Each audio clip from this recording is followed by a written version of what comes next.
बताइए। गुरु परंपरा को प्रणाम। हिंदी। स्वामी जी, एक प्रश्न यह है कि आखिर तप है क्या? तो तप के बारे में हम ज़्यादा जानकारी जानना चाहते हैं। तो माता जी है, आप है, दोनों मिलकर इस बारे में हम विस्तृत चर्चा करें, ये हमारी आज इच्छा है। तब का हम विचार करते गीता के आधार पर। जरूर। तो भगवान वहाँ पर कहते हैं मन, वाणी और शरीर के द्वारा, क्रिया के द्वारा जो हम तप करते हैं वो एक प्रकार का, उसको कहेंगे कि कुछ आध्यात्मिक प्राप्त करने के लिए तो हो गया, उसके अतिरिक्त वहाँ पर तप है। बाकी तो कि तपस्या तो वैसे सब कर ही रहे हैं, मन वाणी उससे सब अपना अपना कर्म कर ही रहे हैं, लेकिन उनको सात्विक, राजसिक, तामसिक भेद में भगवान ने गीता में बताया वहाँ पर। सही बात है। हाँ, तो मन की जहाँ बात है, मन प्रसाद सौम्यत्वम मौनम आत्म विनिग्रह, इस प्रकार का जो होता है कि कहने का तो मन का प्रसन्न रहता, मन का मौन रहना, मानी ज़्यादा चंचलता मन की न होनी, इस प्रकार का जो तप है वो कह रहे कि मन का तप है। और वाणी की बात आई है, सत्यम प्रिय हितम से, सत्य भी हो, किसी का प्रिय करने वाला भी हो, अच्छा भी लगे, उस ऐसा थोड़ा कि सत्य माने किसी को कड़वा लगने वाला बोले, इस प्रकार की जो वाणी का उपयोग होता है वो वाणी का तप हो जाता है। उसके अलावा फिर आगे जो शारीरिक तप की बात की है भगवान ने, तो सात्विकता की हम बात करेंगे तो वो ये है कि पूज्य जनों का सेवा आदि करना है और अपने वर्ण और आश्रम के अनुसार जो कर्म करना है वो शरीर के अनुरूप तप हो जाता है। अब इसमें फिर भाव की बात आ जाती है।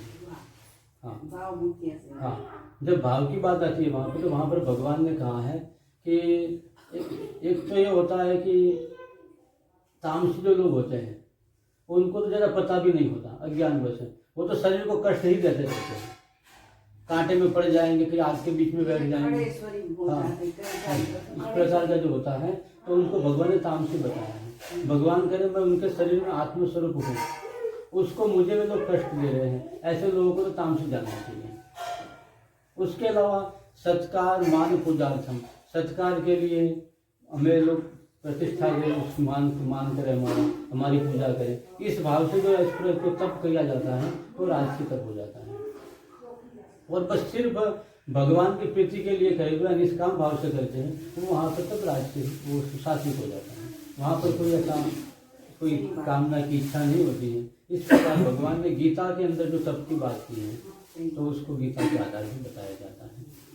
हाँ, मुख्य यही है कि हम लोगों को मन, वाणी और कर्म है भगवान की प्रीति के लिए, तो भगवान की प्राप्ति के लिए कहो, इस प्रकार के भाव से ही हमारे सारे कर्म मन, वाणी और किस तरह के होने चाहिए के, ये भगवान वहाँ पर करेंगे। माता जी और आपने तो सही बताया, गीता का आधार लेके बताया, सही बात है। तो मैं अपना विचार व्यक्त कर रही हूँ कि जो तप शब्द यानी कि तपति इति तप, तो जो तप शब्द कैसे बन गया, तपति, जो तपन कराते हैं हमें, यानी कष्ट नहीं, तप कराना। जैसे सुवर्ण को शुद्ध करना होता है तो क्या होता है, उसको तपाते हैं, संस्कार कहते हैं, संस्कार करते हैं, सही बात। वैसे ही सुवर्ण और उज्जवल हो जाता है, तो वैसे हमारे जो अज्ञान है ना, उसी को तपा तपा कर अज्ञान से हमें ज्ञान में प्रवेश करते।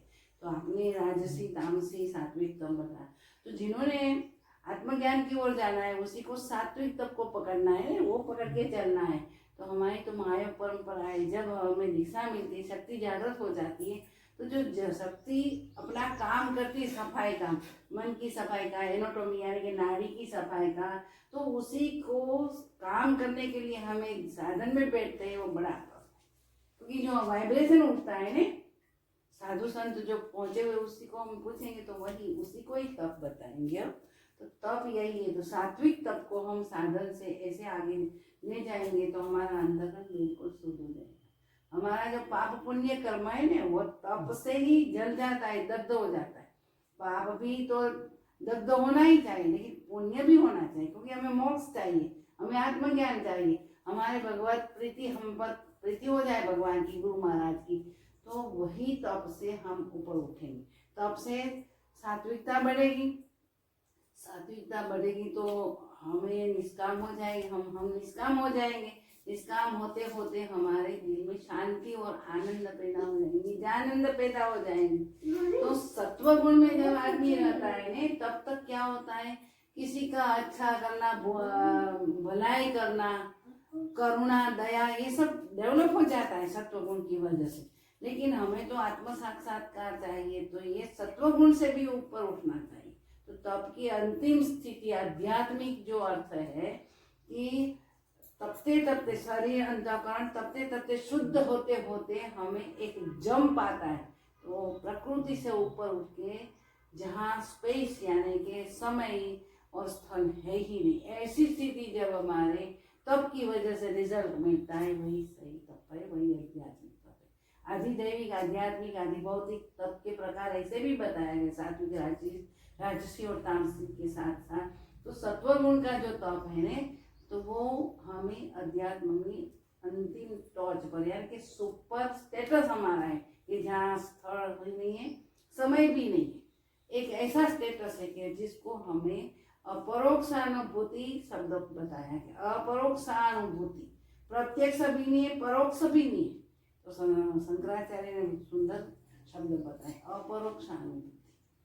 बाकी अपरोक्षानुभूति करके साधक फिर देह में आता है, क्योंकि प्रारब्ध कर्म उनका पूर्व जन्म का तो है ही, वही तो भोगना पड़ेगा। संचित कर्म ये तप से जल जाते, लेकिन जब वापस आता है प्रारब्ध कर्म के वश, तो आदमी का जीवन कैसा हो जाता है, आनंद आनंद सब दूर, परमात्मा का व्यक्ति। कल हम बताते थे ना कि वासुदेवम सर्वमिति स महात्मा सुदुर्लभ।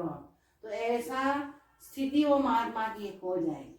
हमने देखा है कि एक नाथ जी गंगा जल ले जाते थे और गद्दा जो मर रहा था उसको पानी पिलाया, क्योंकि उसी में वहाँ उनकी आत्मा है, वैसा अनुभव हो गया। तो तब का अंतिम फल हमें यही मिलता है कि आत्मा चौभोर फैली हुई, कण कण में है परमात्मा, ऐसा जो कहा गया है वही सही अनुभूति। कल मैं बता रही थी गार्गी को याज्ञवल्क्य कहते हैं कि ये मेरा पति है इसलिए प्रिय है, यही नहीं, मेरा पति का माया पति प्रिय भवति नहीं, आत्मनस्तु का माया। तो हर जगह ऐसी स्थिति हो जाती है, तो वही तप का फल है। बाकी भौतिक दृष्टि से हम देखें तो व्रत आदि करते हैं, अज्ञारस करते हैं, शुक्रवार का व्रत करते हैं, संतोषी माँ का व्रत करते, वो भी तप के प्रकार है। मन्नत मानते हैं कि हाँ इस दंडवत करते करते हम फला दें, वो भी एक प्रकार है, लेकिन ये स्थूल प्रकार है। स्थूल से सूक्ष्म, सूक्ष्म से सूक्ष्मतम हमें यही फल मिलता है। सूक्ष्मतम तप से जो शरीर में वाइब्रेशन उठते हैं ना, वो भी एक प्रकार के तप ही है। वही वाइब्रेशन की वजह से योगाग्नि उत्पन्न होता है, और योगाग्नि से अंतःकरण हमारा शुद्ध होता है और अंतिम स्थिति का लाभ मिलता है। बोलो श्री सद्गुरु भगवान की जय।